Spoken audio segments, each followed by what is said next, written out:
السلام علیکم دوستو، آج کی کہانی کا نام ہے حقیقی خوشی۔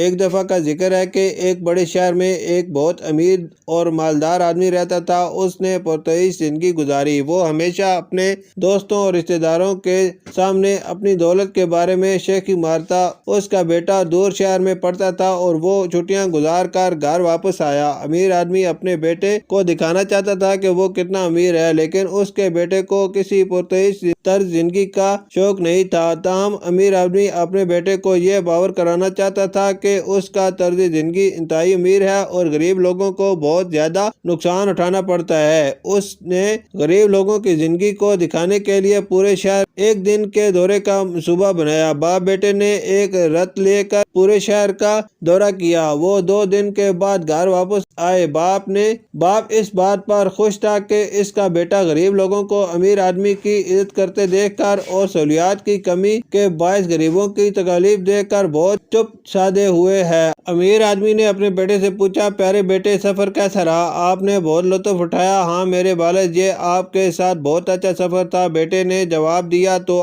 آپ نے اس سفر سے کیا سیکھا؟ باپ نے پوچھا۔ بیٹا خاموش ہو گیا۔ آخر آپ کو اندازہ ہو گیا ہے کہ غریب کسی طرح دکھ اٹھاتے ہیں اور وہ کس طرح زندگی گزارتے ہیں، باپ نے کہا۔ باپ نے کہا، نہیں باپ، بیٹے نے جواب دیا۔ انہوں نے مزید کہا، ہمارے پاس صرف 2 کتے ہیں، ان کے پاس 10 کتے ہیں۔ ہمارے باغ میں ایک بڑا تالاب ہے، لیکن ان کے پاس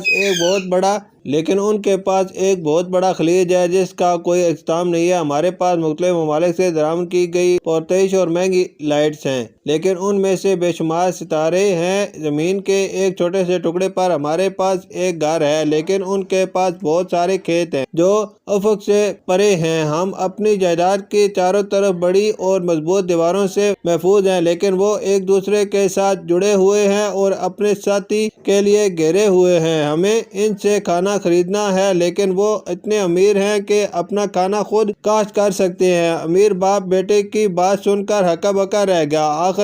آخر میں بیٹے نے کہا، بابا آپ کا بہت بہت شکریہ مجھے یہ بتلانے کے لیے کہ کون امیر ہے اور کون غریب ہے۔ مجھے یہ سمجھنے کے لیے آپ کا شکریہ کہ ہم واقعی کتنے غریب ہیں۔ حقیقی دولت پیسے اور جائیداد سے نہیں ماپی جاتی ہے، حقیقی دولت اچھی دوستی اور شفقت بھرے رشتوں میں پیدا ہوتی ہے۔ شکریہ۔